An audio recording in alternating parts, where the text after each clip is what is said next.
Deadline time with less than a week left until April 15th. Plenty of folks are scrambling these days for last-minute tax filing tips. And here with everything you need to know is lifestyle lawyer Shari. Thank you so much for joining us. Good morning. Boy, big stuff. April 15th. That's a date everybody knows, the right? looming deadline. Yeah.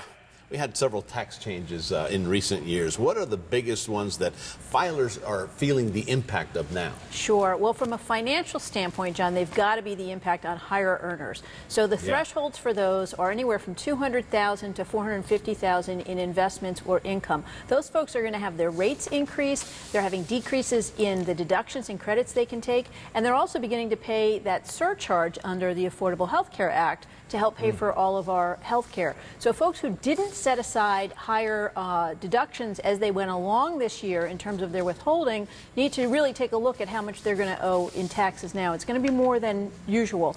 Right. The other big historical impact, of course, is that in August, the government said that legally married same-sex couples are now able to file their tax returns together. What a lot of folks in that circumstance aren't aware of is that also means you can file your tax return amended returns together. That will allow you to actually go back for 3 years if it makes financial sense. Yeah, really. But boy, a lot of impact for especially for the higher earners. Yeah, big time. Big shot. Big time. So what new benefits might average folks want to keep in mind? Yeah, well, here's one of my favorites, because according to the SBA, over half of all small businesses actually have a home office. A lot of folks have been afraid to take that deduction because of the confusion, and it's also been something that was on the IRS's radar screen. Those rules have been simplified now, so if you have a home office, you can deduct $5 a foot up to $1,500 as long as you use the space regularly and exclusively for a home office. And here's the thing, John, it doesn't have to be a separate room. As long as it's a clearly defined separate area, you're entitled to that. Oh, that's nice. Yeah.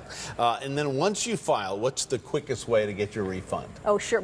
By far, it's e-filing. E-file. Now, for folks who earn under $58,000, you can use that free file software for free. There's no cost to that. But it's amazing that we're going on 25 years of e-filing. 120 million folks a year use the service, but that leaves an awful lot of folks who don't. The other thing that's important, if you're not going to be ready to file on time on April 15th, you can file your extension e-file, and everyone can do that for free. And you want to do that because otherwise there's a 5% a month penalty if you file your taxes late without having filed the extension. Right. The easiest way is e-file, and I can't understand why people wouldn't go that route. It amazes me. Some people just like that paper. Maybe they don't have computers. I don't know. The whole routine could be. All right, Shari, thank you so much for joining us. Sure. See you next time. Now let's send it back to